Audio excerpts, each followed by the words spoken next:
It's really hard to put any words. I'm quite emotional. And believe it or not, sometimes I get quite emotional. Understand what you've achieved tonight. Such a long time since Scotland have been in a World Cup. 1982 was the last time they topped the section B. Automatic qualifiers. 1982. I was 19. It's a long time ago, personally. Everything that we've built over the last 6.5 years, and I spoke about it before the game to the lads that were in the meeting room, about the journey we've been on, and the highs and the lows, and how you have to put everything into a compartment. You come to a night like this, listen, I'll look at the game later, probably much later, because it's not really important.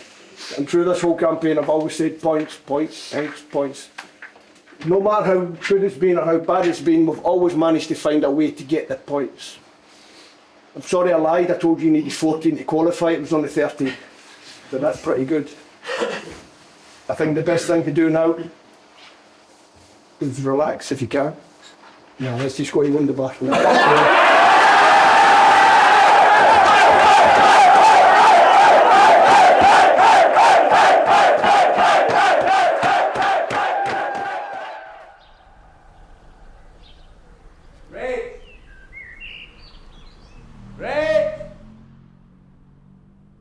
Rach, that can't happen.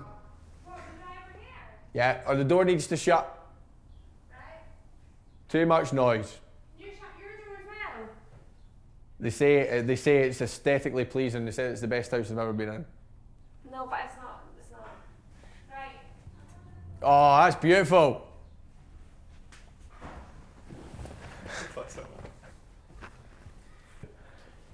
Put it really simply, what does it mean to be Scotland captain? Everything. I mean, like, it's as simple as that. It means everything for me. Now, playing for your country means everything to me, so it's not, you know, if I wasn't captain and one of my mates was leading us out, I'd be just as proud for them as, you know, I get the joy of me, but being captain just ups it. You know, all these lads I've played against since a young age, and now to see us on the main stage, it's like, it's mental when you look back on it and go, you know, now we're here and now we're qualifying for a World Cup together and we're all grown up together as well. You know, that's one of the best things about it. The manager said after the game with us, after the Denmark game, he says he knew that we were going to perform because he could see how relaxed we were the day of the game, of the Denmark game. And I felt it. I felt it at lunch. I felt it, you know, when we went to walk. I felt it in the meeting. I felt these lads are ready to perform, and fair play to them, we did. How's the nerves? It is a date with destiny, a chance to become legends, a chance to walk in the footsteps of behemoths and stand on the shoulders of giants.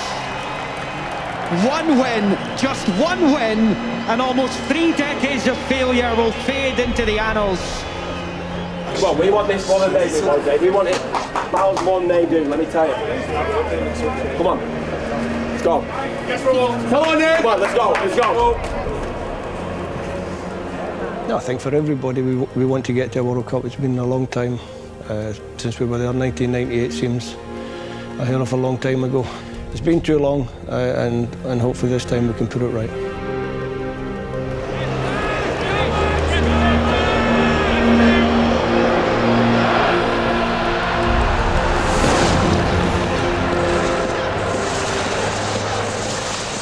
You made Scotland captain. What was the dream? To get to the World Cup.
It could only be described as euphoric. That's it. Complete and utter euphoria.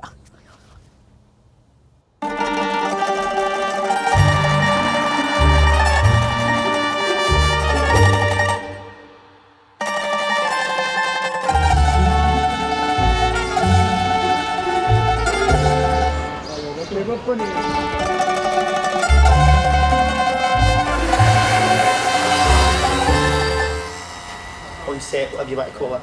Sorry? Get a job. Get a job on set, man. Class that, innit? Them glasses are nice, to be fair, I like them.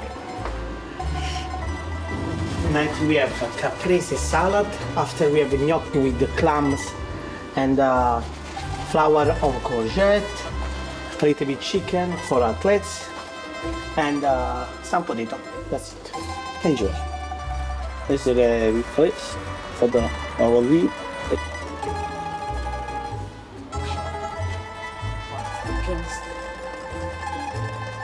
Grazie. Mom, then the girlfriend, you know. The last one. The owner of the house is the last one. Enjoy, amico. Grazie, amico. Good point. So how do you think your relationship together's evolved? Yeah, a lot obviously. Closer? Yeah, a lot closer. Yeah, it goes. The time goes quick, doesn't it? And obviously, I feel like I can't remember not knowing Billy as well as what I know him previous at Scotland. Yeah, I don't know what you think. I think it's just weird that not normally you play together at national team or club level, and it's like everything we do, like the travel, the games, training, we're like always together. So. But we were glued to each other for the first year. We was sat opposite each other all the time on the plane and at dinner and stuff. But it's nice when you've got a familiar face with you. For me, I think it took a wee bit longer. I was over here myself, and then I was constantly around at Scotty's, like every night, round for dinner, playing cards, watching TV. Yeah. And then I found my actual place, so then I was more settled. Definitely a season more settled and enjoying it. It's hard when you're young and you come over to a foreign country and you have your family here a lot and stuff, but they can't just drop what they're doing and come and stay here with you and help you settle in. They can for the first couple of weeks, but then over time, the next couple of months, you have to sort of find your own way, and it's difficult when you're young. It's not. I would have struggled just as much. I wouldn't even say that you struggled, to be honest, but I think it was just trying to be more settled. Yeah, I would have found that really hard because it's a complete new culture. You've got players who you don't know, and obviously I'm there who's someone who you do know a little bit, but it's not easy, man. It's a credit to families and footballers who move away, but it's like any other job, people do move around and stuff, don't they? So it's part of life. No, definitely, but I do love it here. So I mean, we've got great people around us and enjoy it. The football's good, so nothing really much to complain about.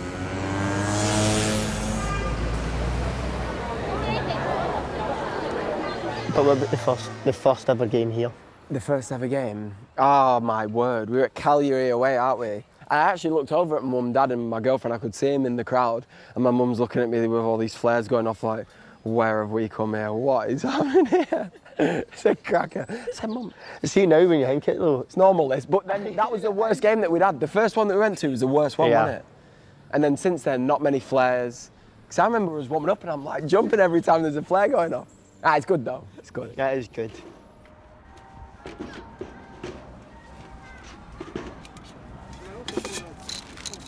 Public art, isn't it? So it's art that's kind of accessible for everyone, and you can see it from pretty far away. People like kids and stuff will be coming down to the stadium to see the game, and then they'll get reminded of this kind of big moment, and that was kind of one of the main moments that took us to the World Cup.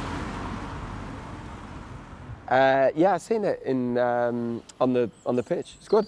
Yeah, I felt a bit weird though whenever my massive head's there. Just when everyone's training, that it was just, I don't know. It's nice though. I'm very grateful for them doing that. It was a really nice thing, but yeah, it's all a bit surreal, to be honest.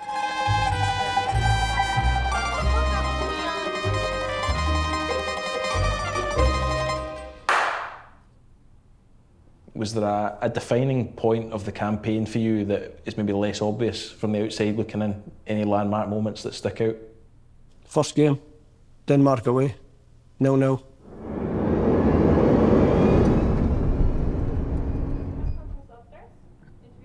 Realistically, everyone's thought was, let's get second, let's get playoffs, right? Because everyone was saying we were going to finish third at the start of the group. We'd just been beat off Greece in the Nations League, and Denmark are a fantastic team.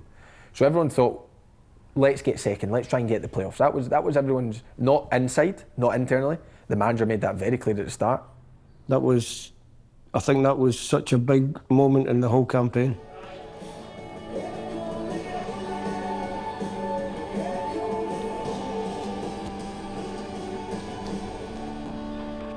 And I think going there this time, I changed the shape a little bit. I gave the lads something different to think about, and we went there with determination not to lose. We had chances to win on the night. We went there, we were competitive with the pot one team away from home.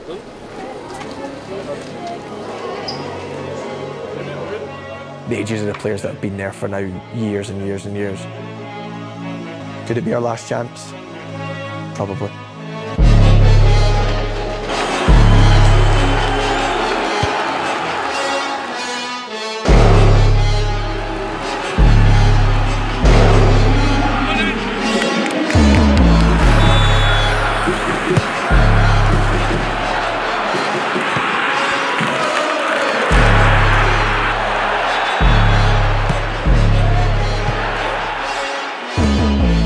To start the campaign with that 0-0 in Copenhagen was a big signal to everyone in the group that we were there to be really competitive, and I think it was a good signal for the players that they could be competitive in this group.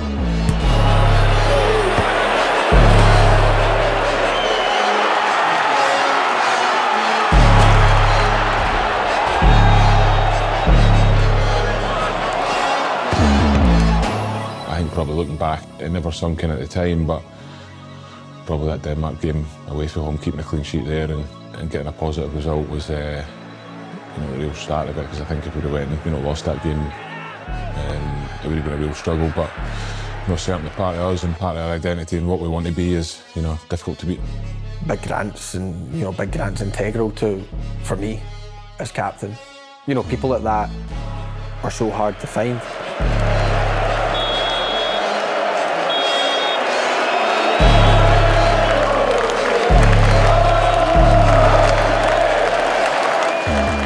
That was obviously a big game for us, going away to Denmark. We knew that would be one of the toughest games.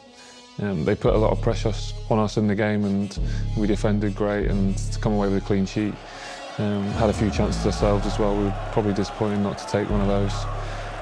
But it was a very positive start to the campaign. I think that gave us a boost.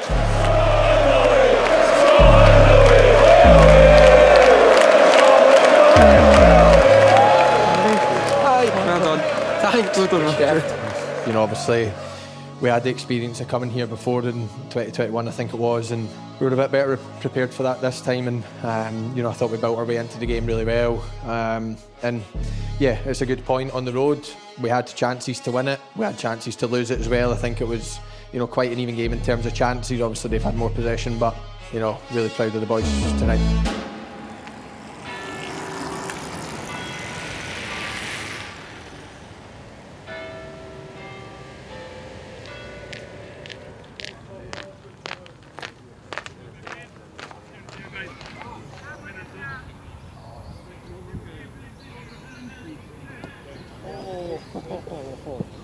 A bit heavy, but wasn't it?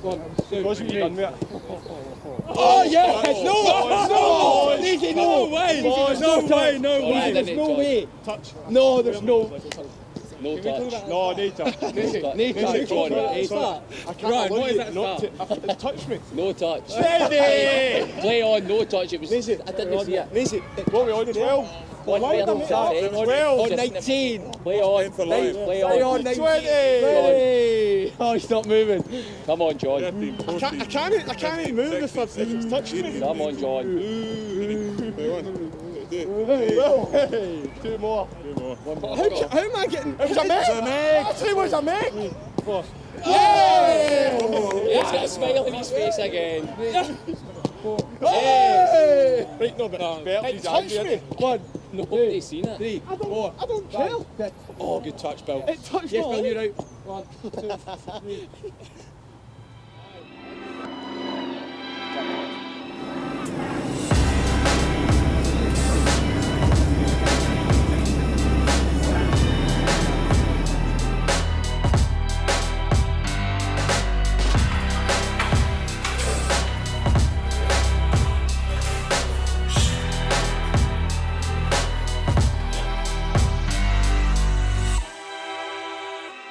Aye, good feeling. I think it's important not too carried away. It was still a 0-0 draw. Certain moments in the game we could have probably done better, myself included.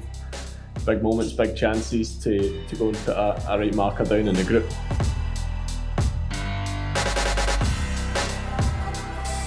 Also, if you go to Denmark, you're playing against a pot 1 team away from home. You know you're probably not going to have the majority of possession. You know you're going to have to defend really well.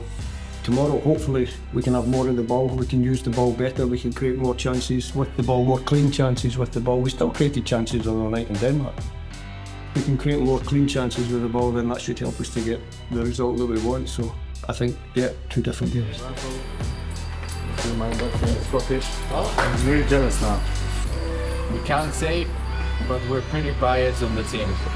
We're looking for it to be represented.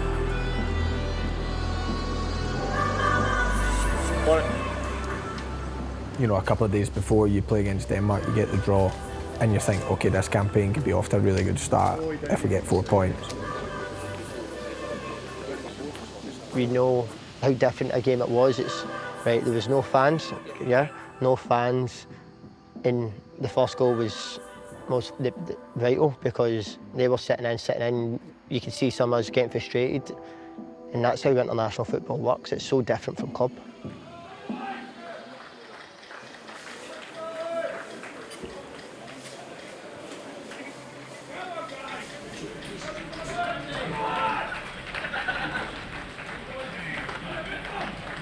And then obviously you go behind closed doors, there's, you know, I think there was maybe 15 Scotland fans that kind of clapped the bus in, then somehow managed to find a wee point in the stadium in the corner where they could watch. Probably only, if we got a corner on that far side, they'd maybe be able to see it. That was about it.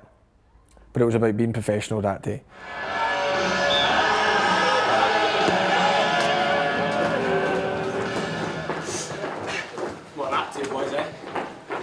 But then you start thinking, you know, we're a better team than Belarus, we've got more quality, we've got, you know, better players in every position. But there was just an element of it that, like, people expect us to win. Nobody really knew what, you know, because all the lesser teams in international football have now got so much better.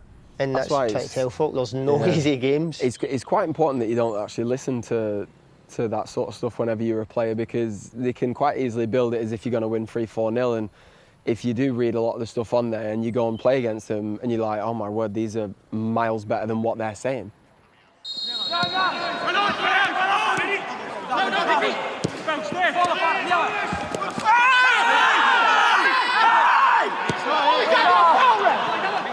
And in the games, it's all about the first goal, really. And I thought we'd done really well.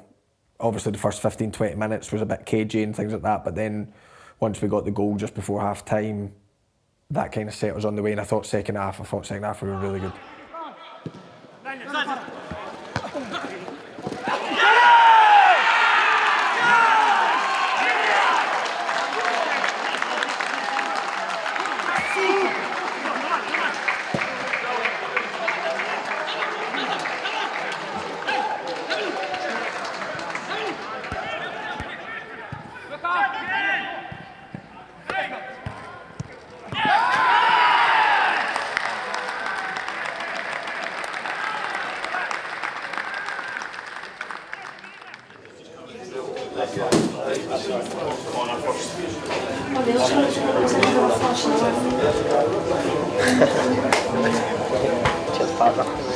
Need a haircut.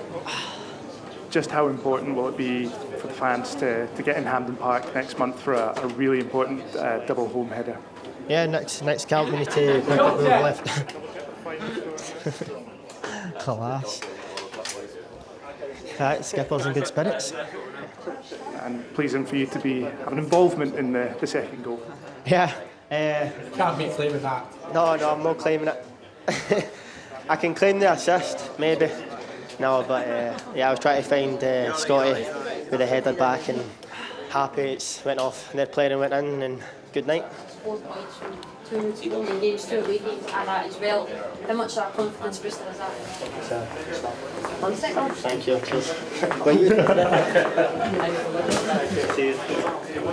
What's wrong with our team, man? What idiots? Yeah, to go and then win that, sitting the end of September with 4 points, with 2 home games then coming up, I thought, we're right on here. Still loads to do, but it is the perfect start for Steve Clarke and his men.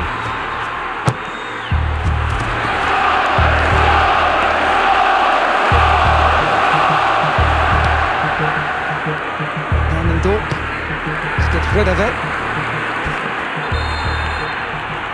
He's holding his hand, it's not a good sign at all. I mean, let's hope he's okay, because he started on fire, the wee man. It's having to come off. If you had to pick a standout player from the campaign, who would you go for? I think that this campaign really showed that we're a different side with Ben Gannon and Doak.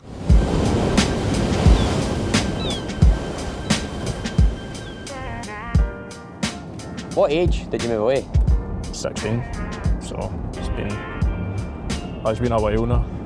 I think just as a football player you need to mature a bit quicker anyway, because you're flung into stuff that nobody really teaches you how to deal with. But at first, like when I went into digs, just staying with like a family that you don't know and that, it's getting to know them, and it's quite awkward and that at first obviously, but I think you need to get, I was quite lucky and ended up with some really good people in that. I think some lads can not be as lucky, so I mean unless you're willing to commute, but I wasn't going to do that, was I? But like, pretty much until you're 18 you need to stay in digs. I moved out as quick as I could. And where are we going now? Sue Studio, nice wee coffee shop. You come down here a lot? As I say, I'm a bit of a hermit, so it depends on the day. If the weather's nice, then I'll come down high, get a wee walk and that.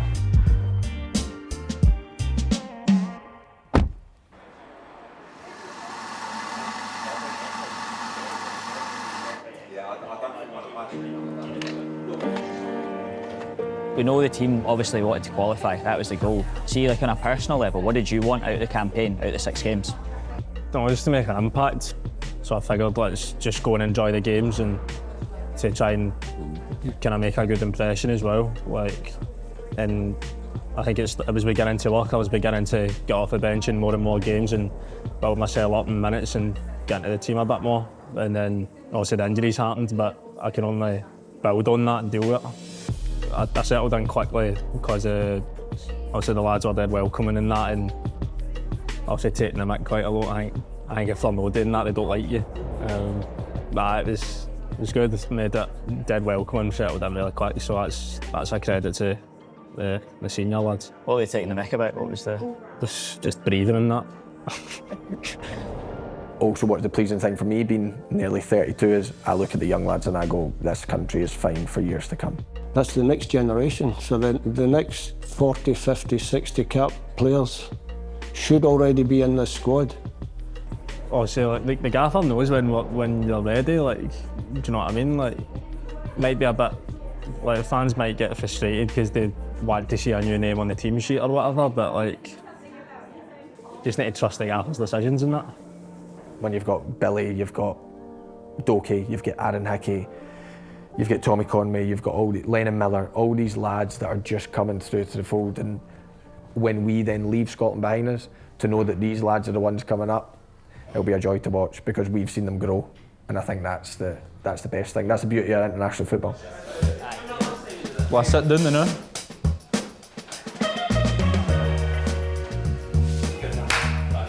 Looking at you. Are you asking me questions? For me, this campaign, our best player or the most consistent player, Lewis Ferguson. Knowing that the midfield options are always really strong, and yeah, just about being patient. But the manager was always good with me, always speaking to me. And yeah, probably like you said, the last year, maybe a year and a bit, I've started to really come into the team, and yeah, like I said, just loving it and enjoying every minute. Every single game, that guy showed up and performed at a high level. Now, I think we all had a really good campaign when I look back on it. But I think Fergie done everything. And I look back on Fergie and I thought he was a younger player that hadn't played as much. And I think he turned into a man in this campaign. And I said that to him after the Denmark game, because these lads deserve the credit. Looking back at the campaign, is there somebody in the squad and the team that you maybe feel didn't get the attention maybe they deserved? It's difficult just to pick one person out. Quite a few folks said you. Aye, that's nice. Nice to hear. Don't take compliments too well.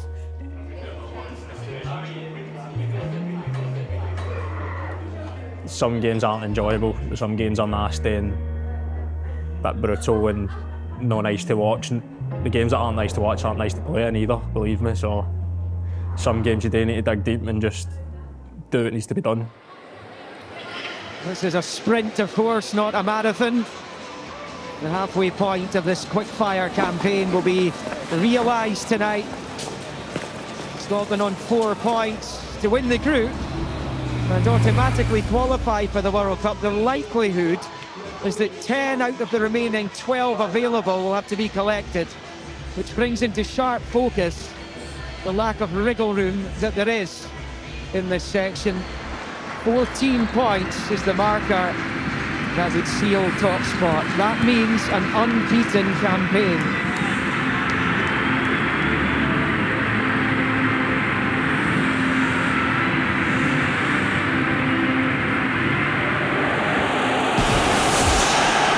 Home games in 4 days could end with a guaranteed playoff. Scotland need a hero tonight. Who can step up?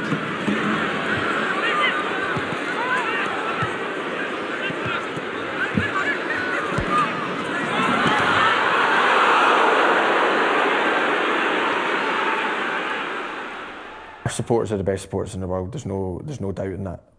But there's maybe a couple of times I've disagreed with them. The one big time I disagreed was when we got booed off at 0-0 against Greece at home.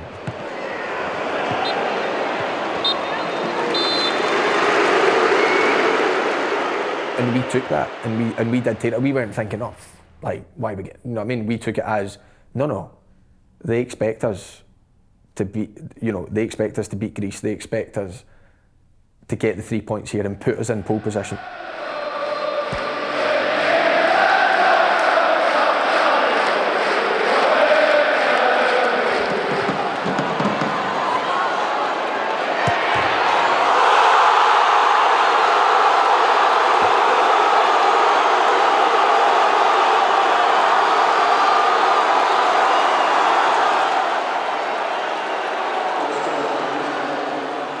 Greece scored and then that appeared to wake us up a bit.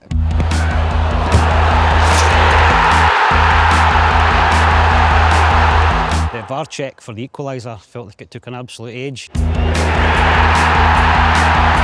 Obviously goal was allowed to stand, and then second goal came quite quickly after that.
so happy to get it. Obviously, it's my 10th goal now, so just happy to see it hit the back of the net because my heart kind of stopped when I got the ball. But yeah, super buzzing, and it was a great result for us.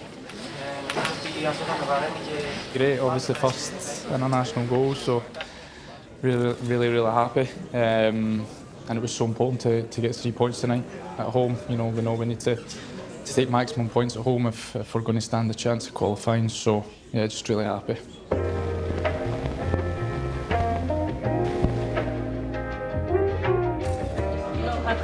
What's happening? What the boy about that? Can't polish a top there. Can't polish a top. Smashing. Unreal, go in. Unreal, mate. Come in.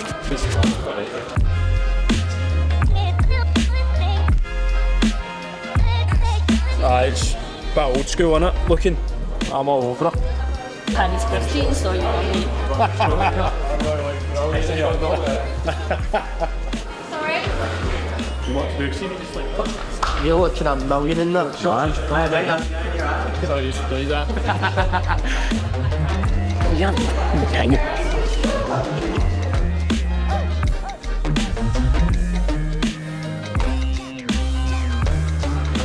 Well, at the start, he's got his shoulders back to front. You could have told me. You could have told me a day before and I'd have shoot. Somebody's taking a picture. He's ready. Very good. Oh, he's ready now. I'll get you straight back to hair and makeup before you go back. Old school. Oh, it's absolutely brilliant. And it's crispy. Tommy? Yeah. You'll get oil back right on you go.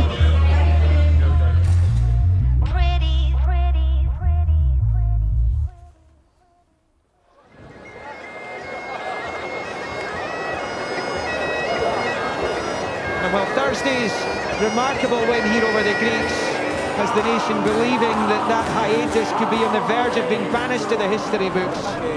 It's still so near, yet so far, with plenty more work still to do.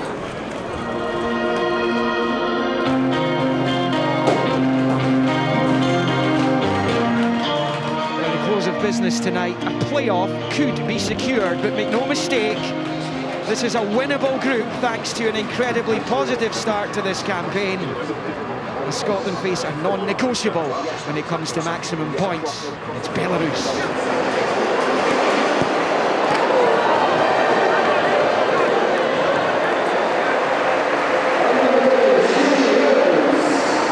The late great Craig Brown once commended Steve Clarke for bringing a feel-good factor to the Scotland national team, adding that all the ingredients were there for a successful future. And as Clarke surpasses Brown to become the longest standalone Scotland manager, that success could be measured by a first World Cup qualification in almost 3 decades.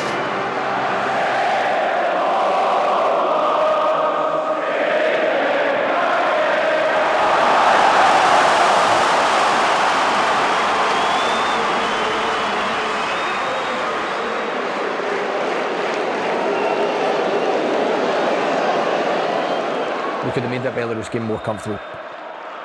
That was too close for comfort.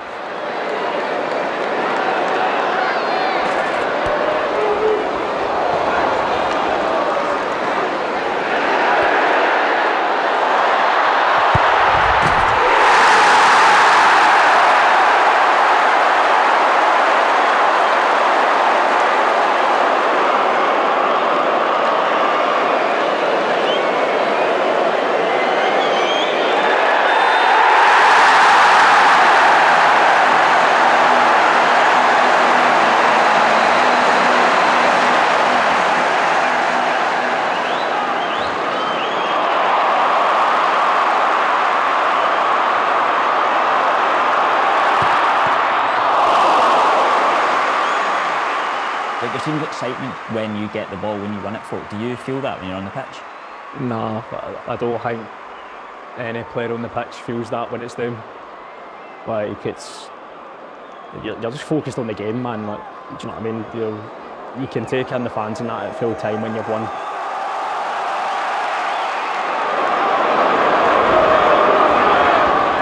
It is never, ever straightforward with Scotland. Ever.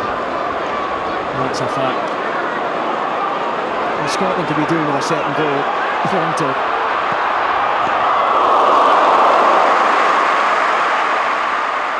I should have let me tell you this, but that game, that was the first time he properly lost at us, the Belarus game at home, at half-time. He went off like I've never seen him before. And it was justified, by the way, it was justified. But I think he felt as if we've beat Greece, we've drew away to Denmark, we've beat Belarus away. Are we really going to potentially slip up the campaign at Belarus at home? And the game, that when you look at the 6 games, that's your must-win.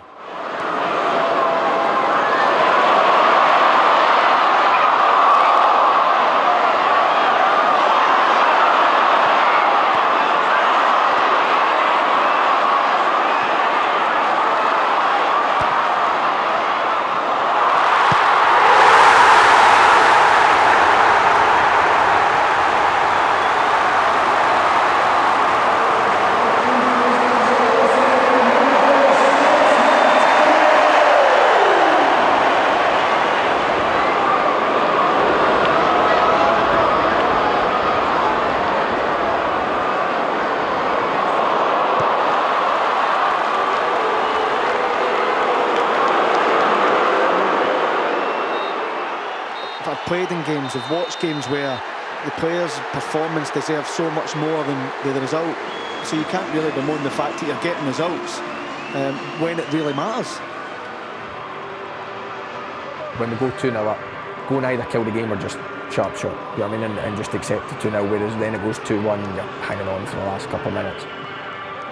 We know every game from now until the end is so important, you know, and obviously it's been good in terms of the points that have been picked up this camp, but we know we've got to be better, man. We've got to be much more than what we're showing at the minute, me included, the whole team. So yeah, I think it's not a time to be worried. We've had 6 points, but we've got to be higher standards than this. For me, it's difficult to put into words how much quality I see in training, and sometimes in games it comes out here and there, but we've got to give more. Yeah, I'll take playing badly or poorly and winning over playing well and sort of defeat or draws. So yeah, that double head door really made the whole campaign, didn't it? And looking back, those were the really important results that we needed. I went to my first match in 1946, the Victory International. I went as regularly as I could thereafter. And I understand now you go to every Scotland game home and away. That's only since 1993.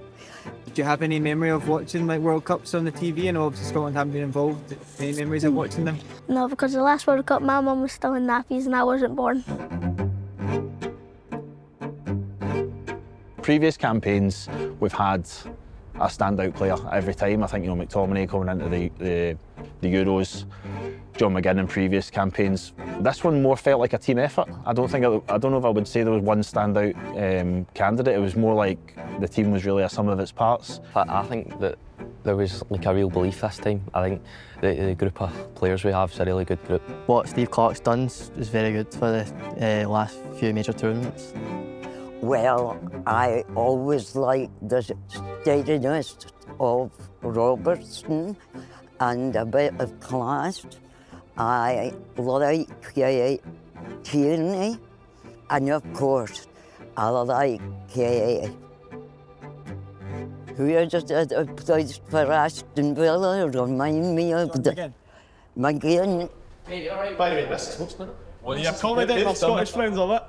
He said, "Do you want to do an interview?" I says, "Aye." He went, "All right, I'll say aye then." Sorry, I'm on one, right? See, because I'm not burning energy playing football. What else was I saying?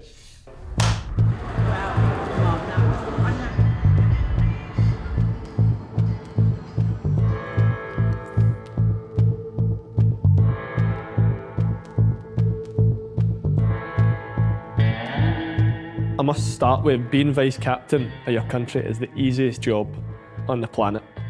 I'm a people pleaser. I don't like making difficult decisions. You only wear the armband when Robbo's injured or suspended, or if he comes off. So what a gig it is. I highly recommend it to anyone that gets that opportunity. The feeling that I have pulling on a Scotland jersey is that I will play until I'm told otherwise. I'm told I'm rubbish or I'm not contributing to the team, even if that's for 5 or 10 minutes. I remember watching finals and watching World Cups, but you watch it used to Scotland not being there. I was 4 when the first, no 3 maybe, 3 I was, 1998, can't remember it. Remember people talking about it, but then at that point they never ever thought there would be this gap or hiatus to when Scotland would be back again. But just all things you're watching as a spectator and you never think, wow, I could be involved in that, or Scotland could be involved in that. You just start to get used to, 1, how difficult it is to qualify, and 2, Scotland not being there. So going into that last game, it was important to have a chance. And did we get a bit fortunate with the result in Greece? Aye, but it showed it was a tough group, and it showed that we dealt with the Belarus games professionally.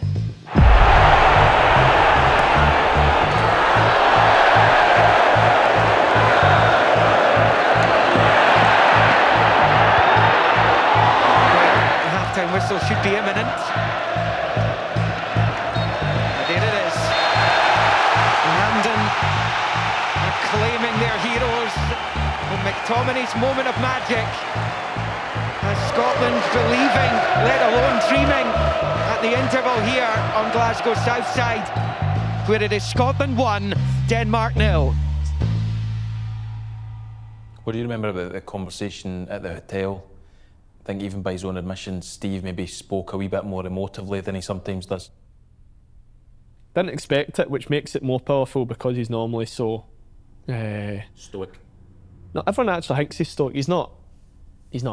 He likes a laugh. Nah, dry humour. I think it's the facial expression. Everyone thinks, oh, he's this moody guy. He's not. You can make a joke in his meetings and he'll laugh. Emotional, but he went into his life, which he's never done before. And he started talking about certain things that's happened in his life, good and bad. This one I found quite easy. You spend the afternoon, you've got a lot of time in the afternoon to think about what you're going to say. None of it's scripted really, you just run through scenarios in your head and the general direction that you want your chat to go. Spoke about some personal things that will stay there but were powerful. And you just could relate to him. And all of us are just sitting there just listening to him. You could hear a pin drop. You could hear a pin drop when the gaffer speaks anyway, but you could tell everyone was listening to every single word that he said. Sometimes you look at Big Scotty and he sprung off his chair. So I just sprung off my chair as well. Nearly in tears, man, honestly. I was sat there thinking, oh my God, I'm thinking about family and thinking about emotions and thinking about what it means to all the fans and stuff and the squad who have helped everybody get there. And I remember speaking to Grant, I got a good relationship with Big Granty, and I said that was pretty good, wasn't it? And he went, yeah, that was amazing. And after, I think, like you said, you know, I hate cliches and that, but I think after that we could have ran straight on that pitch and performed. You're trying to give them some thoughts to take into the game, some moments, and like I said, we just really spoke, or I just spoke about the journey that we've been on and how this is where we wanted it to come, and now it was about getting across the line and making sure that this time, without the need to wait for playoffs or whatever, this time get over the line and make sure that we go to a World Cup, because it's been far too long since we've been at one. Do wonder if in less than an hour we'll all be celebrating Scotland having qualified for a World Cup. As Denmark kick off an almighty second half, Scotland have that lead. Can they add to it? Can they keep the Danes out? Oh, that looked like it might well have been inside the box there. Oh, it's definitely going to be looked at by VAR as soon as this ball goes out of play.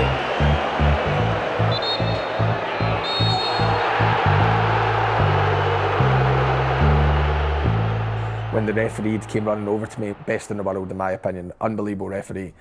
He's going like, Robertson, these close. And I was like, well, could you not just then give a free kick if it's that close? But my head was then all over the place for probably 2 minutes after that. I think then you dip into your experience, you dip into why Steve Clarke picks the same squad more and more. We had experience on that pitch. There was nothing going to stop us qualifying that night, and there was just that feeling. We suffered as a team that night. We weren't great, but we suffered together. I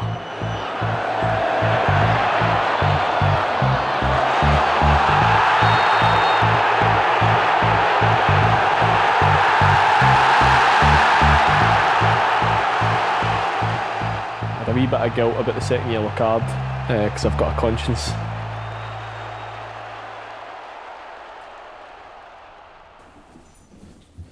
Superb. This will look as if it's staged, this. Come on.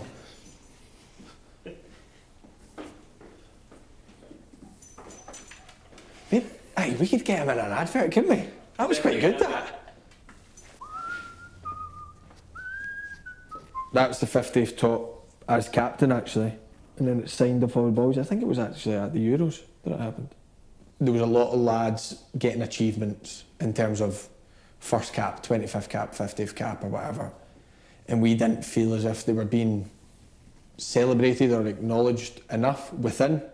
So we'd kind of brought this thing in to, you know, to give, like, so mine says obviously captain because that's 50 caps as captain, but usually it would have the player's name on it. It's made us internally probably appreciate, you know, the boys achieving stuff a lot more. Also the lads get one for their first cap. We think that's important. Obviously your first cap for your country will be one that you never forget. So many people want to play for their country, not many people get to do it, and I think we're in a small margin that get to do it, and it should always be celebrated. Of all the questions we get asked repeatedly, do you still get physical caps? Just magically appears after the questions. No, I would still do it, obviously only for competitive games, not for friendlies. I think it means a lot to the lads, but it also means a lot to like family. From what I can say is like when I show, say, certainly older members of my, you know, family, when I used to show my granddad or my gran or whatever, they always used to be most impressed by this because it was probably, like you said, it stands the test of time. It was probably a lot bigger back in their day that, you know, the caps were a lot more visible, where now you're having to ask if we still get one, do you know what I mean? The older I've got better at swapping shirts, for instance, so I've got a few good shirts now. I actually asked Jots when we played Portugal prior if I could get Ronaldo's because my son asked for it. Ever wanted one and bottled it? Thought better of it in the moment? Messi, Barcelona, New Camp. Like the one you made him angry? No, that was the next week. That was the next week. No, the week before we obviously got beat 3-0 at the New Camp. The game ended. Me and him were right next to each other. I just thought it wasn't the right time. I thought we've just been beat 3-0 in a semi-final. I'm not going to ask somebody for their shirt. So yeah, but there's rules to this. Yeah, but there's greatest player at all time. Do you know what I mean? So it's probably maybe one that you would have got. But I think I'm always a circumstantial kind of. You know what I mean? If we've won the game or whatever, or I'll try and do it down the tunnel. Where'd you start, Robbo? Top boy, Robbo. Top boy, Robbo. Nah, he is. He's such a great captain, and he's got that good balance between like being one of the senior players and saying like you need to wake up if you're not playing well and stuff like that. And then he's also got the personable side with organising things with the manager and helping young players and stuff. He's brilliant with that. Brilliant. People underestimate how difficult it is to be captain of your country, especially captain of a small country playing for one of the world's biggest clubs. So every decision he makes has got pressure on it. What he's done for Scotland has been incredible. Captain his country to 2 Euros and now a World Cup, and a legend for sure. He doesn't like talking about his story and he'll not like hearing it, but that will never happen again. Obviously, be it part-time football. Go so quickly. Hull, Liverpool, Champions League winner, Premier League winner, captain your country to a World Cup. That's fairy tale stuff.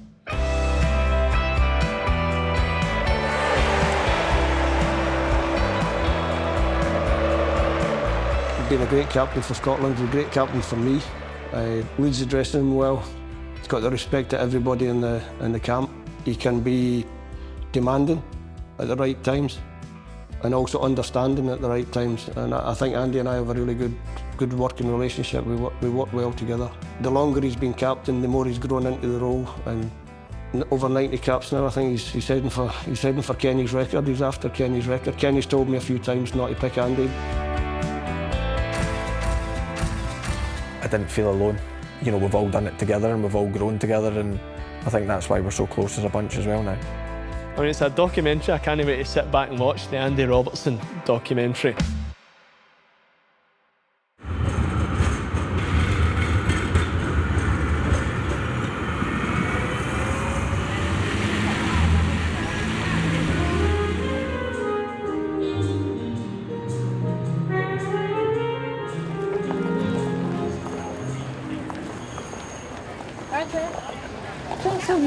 Stai bene?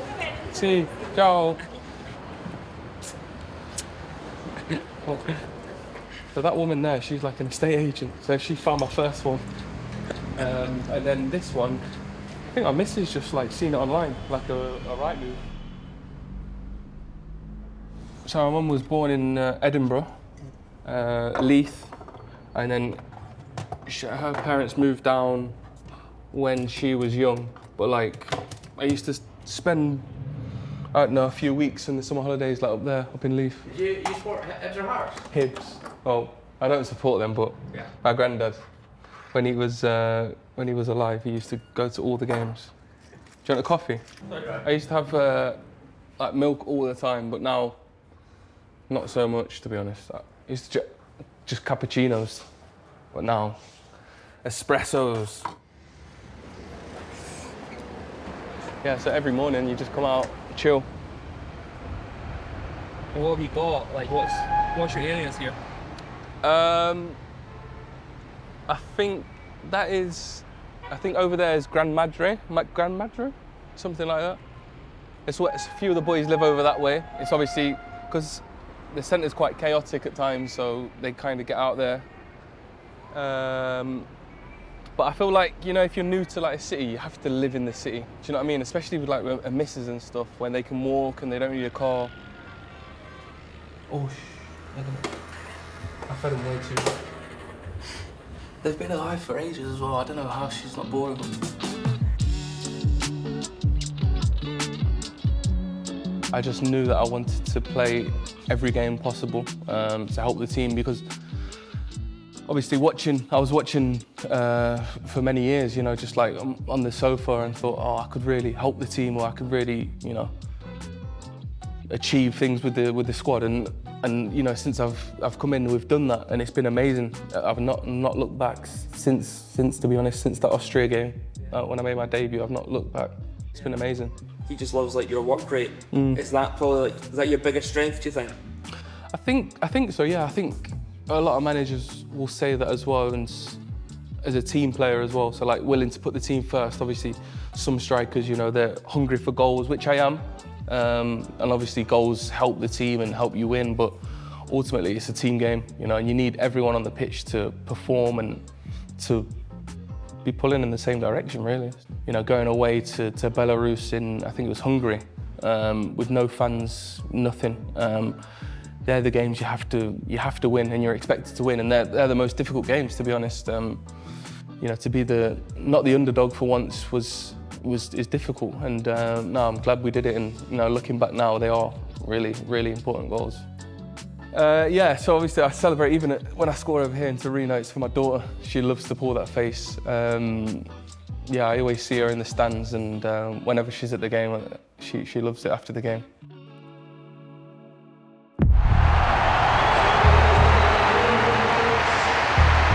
On come Adams for cap number 45. 18th cap for Lawrence Shankland. He's got 3 goals so far.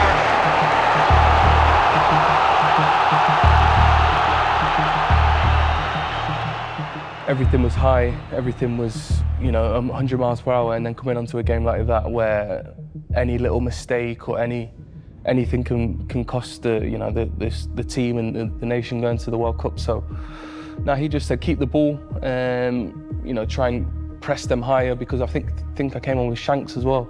We were right after it and, you know, trying to get on top of them and press them.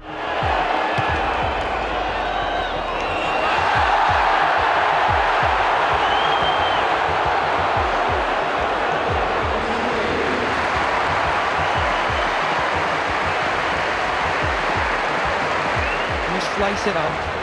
Scotland for 26 minutes plus stoppages against 10 men for a place at the World Cup finals. What a chance they have.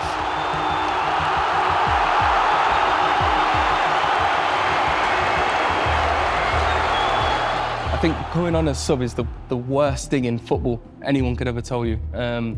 You know, if the game's stretched like that and you're trying to run up and run back, you need your second breath quite quick. So no, it was difficult.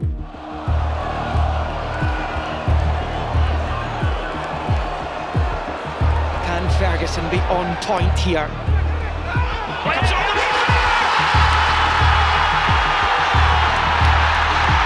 Shankland from Ferguson's corner, and that could be the moment of history for this group of players,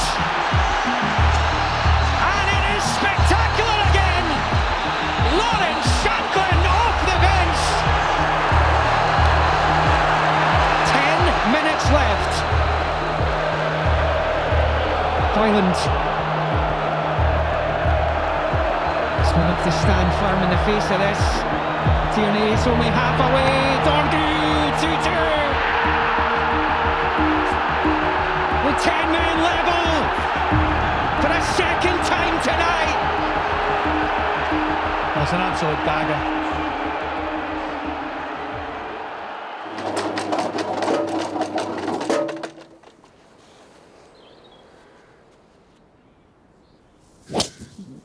That's money.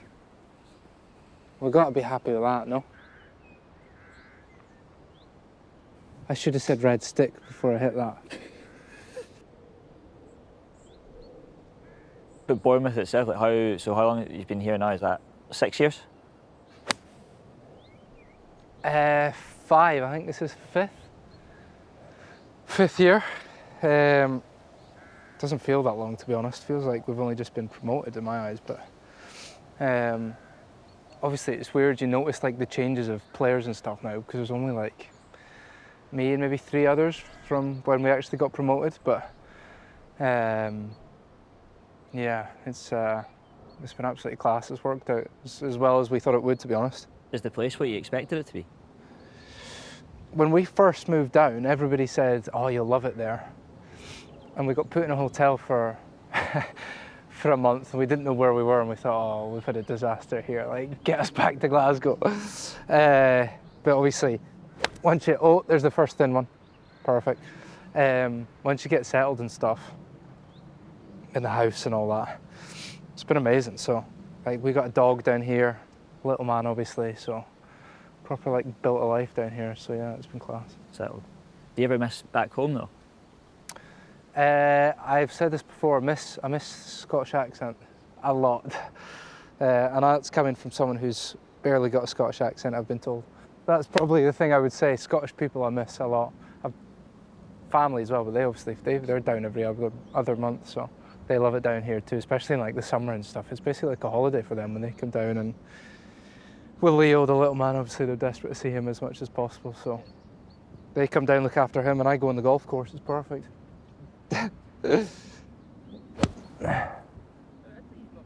Just start playing my cute wee baby slice. That's slicey as well. You played that day in Turkey, didn't you? Yeah, we managed to squeeze in 9 holes. Me and Robbo took down Hurst and McTominay comfortably as well. I didn't really come out of third gear, if I'm honest. Yeah, we play quite a lot whenever we can. It's normally like at the start of camps, if the game's not until like the Saturday or something. We can sometimes get golf days and that. I think the staff love it too, so there's always like a player-staff match at some point. Rob was talking about things like that and like to kind of take the pressure off stuff, keep everybody occupied. Yeah, for sure. Even like that Turkey trip, now that like you think back to it, before the big games we had, was so good. It was like such a relaxed atmosphere. You've obviously still got the perfect facilities and stuff for training and all that, and when you do train, it's still 100%, but like outside of that, everyone's so relaxed.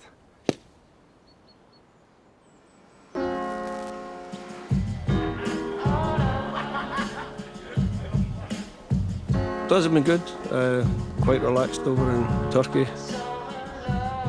Most of them now got a lot of experience of big games, what to expect and how best to prepare so that they can perform at their maximum. You have to trust the players that they're going to get things right on the pitch.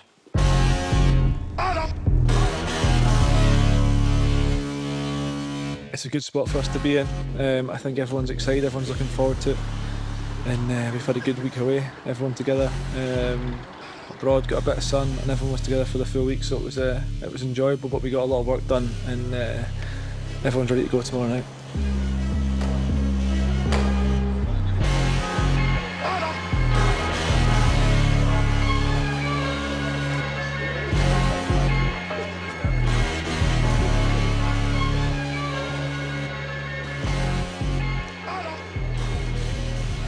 The Greece away game was crazy. It was a crazy game. We didn't play well for 30 minutes.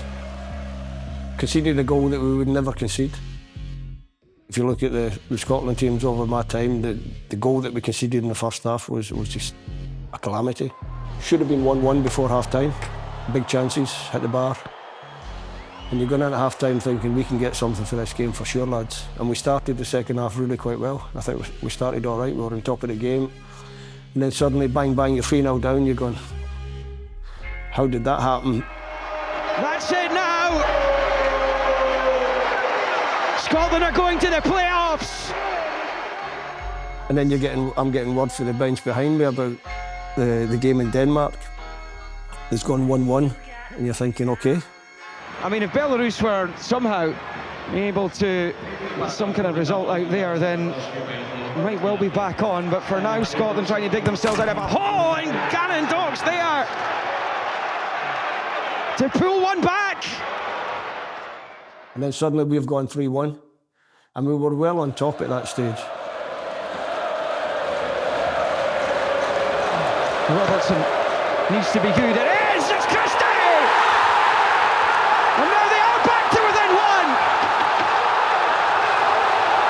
3-2, game on!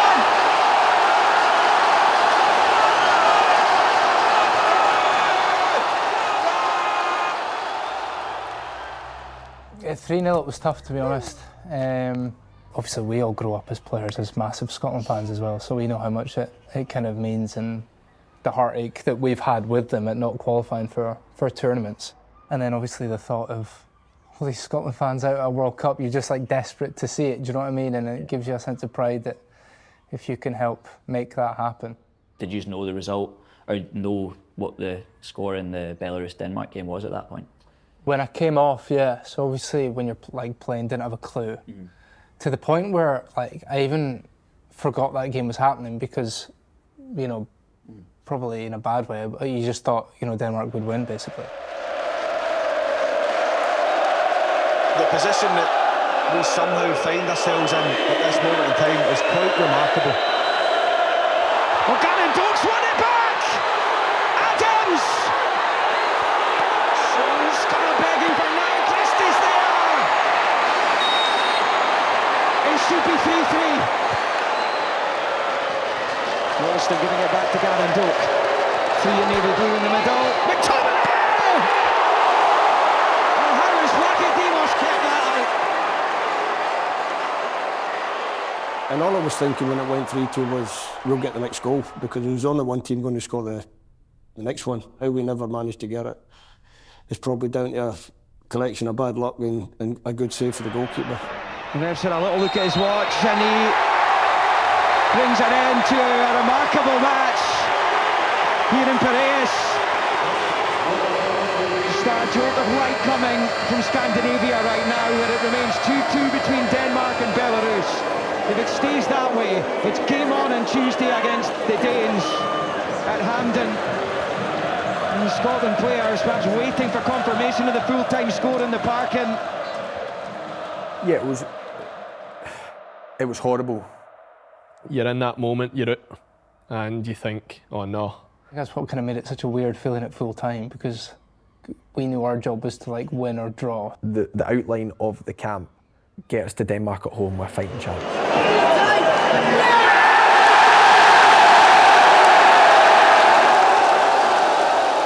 And then after what seemed like forever was the crowd start jumping up and down, and you know that the game's finished out there, and we've got what we wanted, which was a one-game shootout against Denmark here to qualify for the World Cup.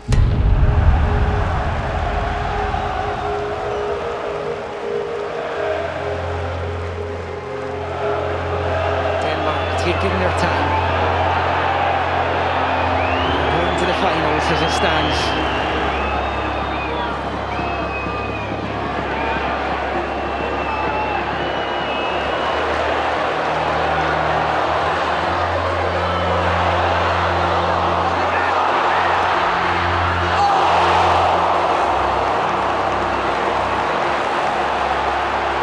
Left of the 90. And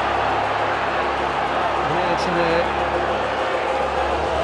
lap of the gods with the stoppages. I'm hearing there's going to be 5 minutes added, so that's 7.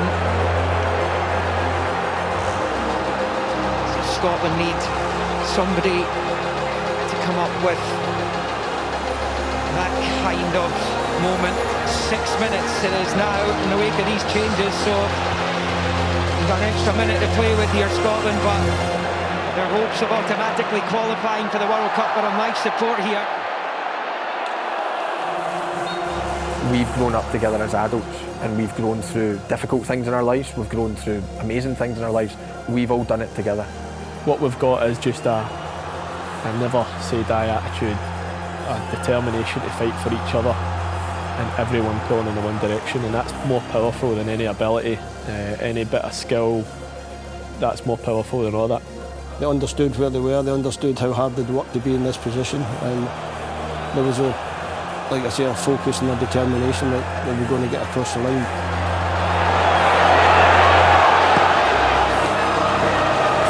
Draw not enough tonight.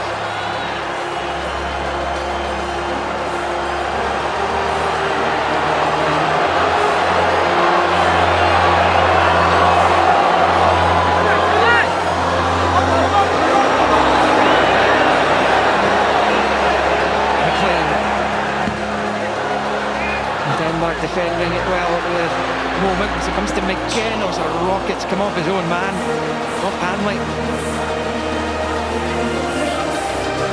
McLean, and it comes.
He's going to shoot.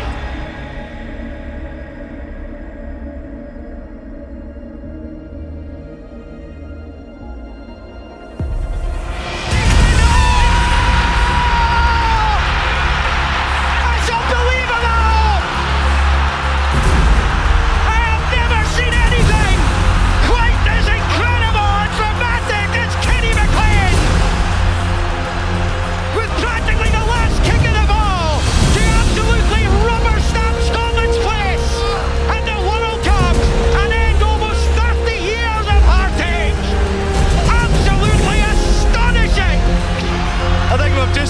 the 3 best goals in Scotland's history in the one game. It's done! It's all over! Scotland have won the group!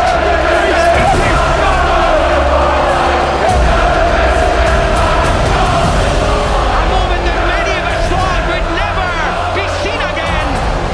The 18th of November 2025 at 9:48 p.m. 10,011 days on from the defeat to Morocco in St Etienne. Scotland confirmed their return to the greatest show on earth.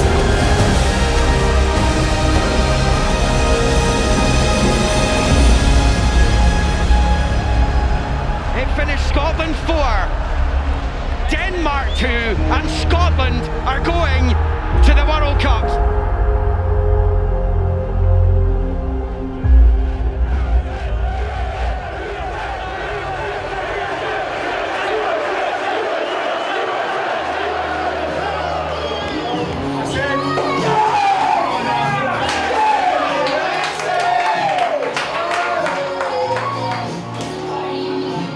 Sorry, I lied. I told you you needed 14 to qualify. It was only 13.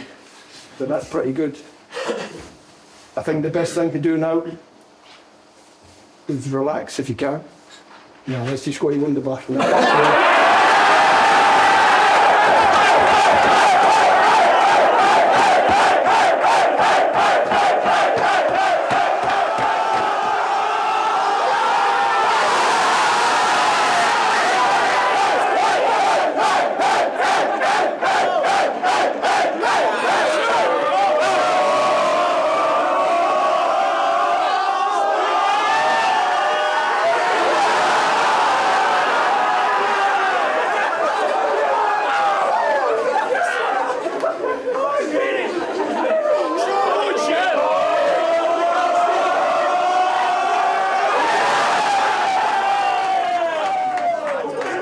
An incredible night, full of emotion, full of different emotions. What we got there in the end, this team never did die. McTominay scores the best goal I've ever seen. It's the pinnacle. Playing a World Cup for your country is the pinnacle, and yeah, the fact that this group of lads, this manager, this group of staff will be in America. It'll be a night to remember. Hopefully it'll be a summer to remember, and I hope everyone parties long into the night tonight. Congratulations. Go celebrate with them. Thank you! Yes!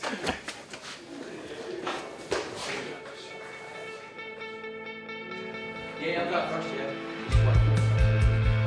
How many times have you watched it back? At least 100. I just felt that with Kieran's experience, his qualities, he could come to the pitch. I can't say that I sit here and I'm thinking that the ball's going to drop onto his left foot at the edge of the box and he's going to curl it past his teammate. And my feeling was like, don't smash this, like try and place it in the corner. And before I went on, even the morning of the game, I was speaking to Ronaldo, saying like, what about if one of us come on and scored? And then before I came on, Nazy said like, take us to the World Cup. I was thinking, I'm right back here, there's no much chance of that. But it set up perfect, and I think if you actually watch like a wide angle, I run in like 5 seconds before, like I've got a feeling something's going to fall to me, and luckily it did. It's just like pure ecstasy from literally Katie's goal all the way through to the next day, basically.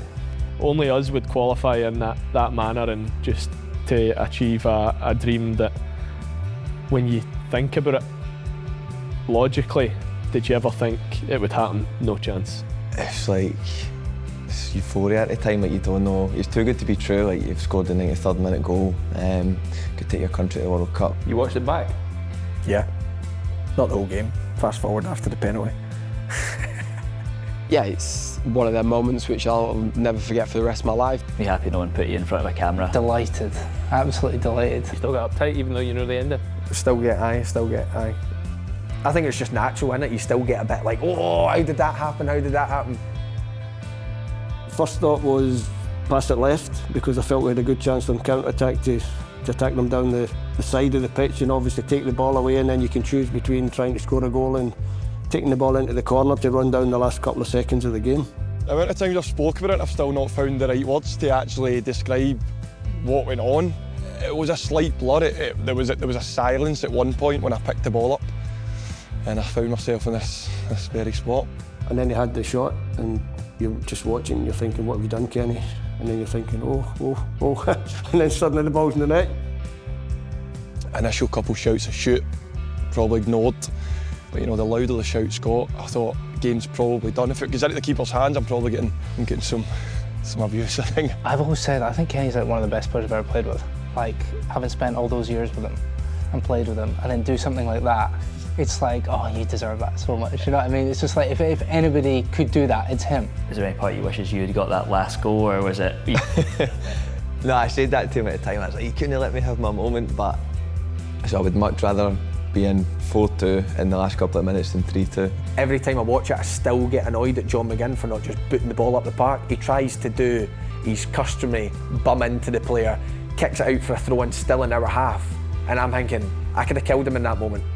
I didn't know how long was left. I never had the energy to do a Kenny McLean. And actually I kicked it off the guy. It should have been a Scotland throw-in, but I looked terrible. And from there I thought, this is going to be a goal and it's going to be all my fault. Still, you know, to this day, probably hasn't really sunk in. That game just feels a bit surreal, to be honest. Best possible ending to a game ever.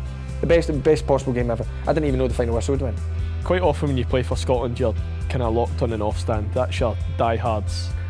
That's your guys that are there through it all, and to see just unbridled joy, and I think it was disbelief. Like I've said to so many people, like, that's the best game of football I've ever seen live, and I got to play in it.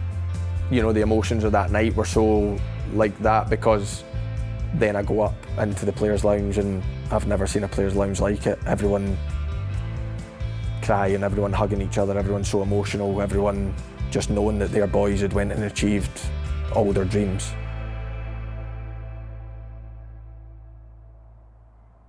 Right, where you picked up, what did you do? Aye, so obviously it's a bit of a slow back pass coming back this way, and the defender kind of makes his mind up that if he comes to challenge me, he's probably going to foul me if I knock it past him. And I see him backtracking. And at the time, I think it was Shea's coming up my right, so I'm going towards where Shea's going to be. And then the more I start to hear the rumbles for the fans about shoot, I take a touch obviously onto my left because my right's never reaching there. Wrong side. But that's probably about where it bounced as well, wasn't it? Pretty good. I feel more nervous now with you with the cameras on me. Jesus. Right, this is it.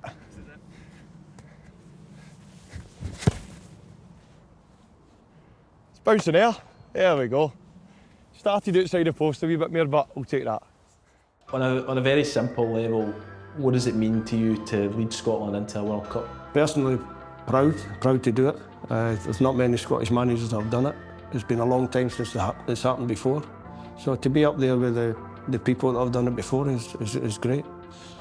But having achieved it and got there, now we want to try and go and do a little bit better than we've done before. We are so focused to block out the noise. Hopefully everyone has a great time. Players, families, staff, families, fans, everyone back home. Oh, that's amazing. But we are there to do a job, and we know we're capable of creating history and doing something that's never been done before. A lot of the staff have been there for a long time now, and they've been through the tough moments as well as the good moments. And they know how much it means to us. They can feel it, do you know what I mean? But the great thing about us now is we know how much it means to them. The minute you think for one moment you can't get in and out these games, you're knackered. So the Brazilians and Moroccans, like, our job is to make sure that they know they're in for a game, and they will be.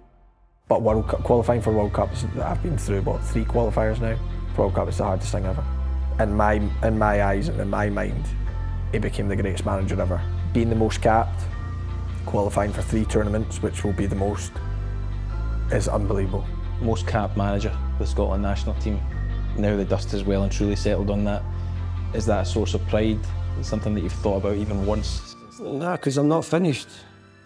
Let me finish, and then we'll count up the caps and the games that I've been in charge of, and then we can do a little piece to camera after I've finished. But let me finish first. I'm not done yet. I'm still going.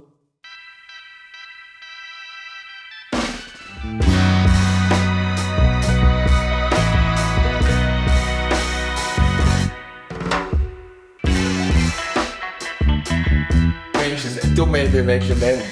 Who was the most left? No, what was the most left field message? I'm going to say that again. Spend a Rooney's break. Oh yeah. I'm trying to take a break. He's having a breakdown, right? I'll see if I can go again, but my touch wasn't far out enough. No that though. Good. Aye, got it.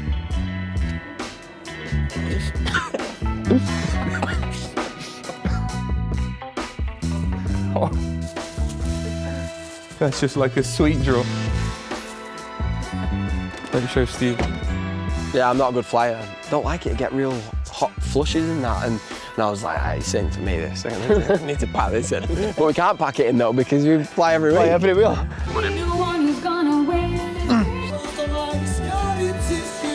Get that thing off now. Made it.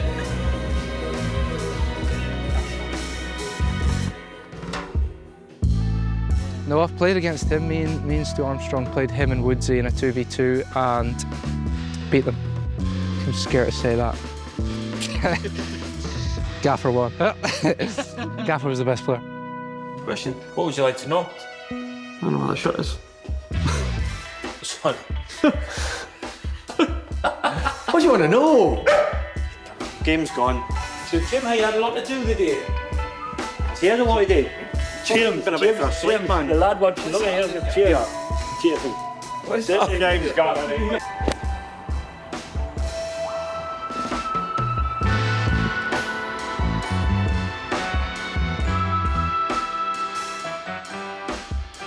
Scotch calendar. We've got KT, Skipper, McGinn. You watched Craig Brown's World Cup diary from 1998. How did that make you feel? Well, that was brilliant. I watched it after we qualified. I'm an absolute weirdo. But then hopefully we've got a documentary that'll make it better.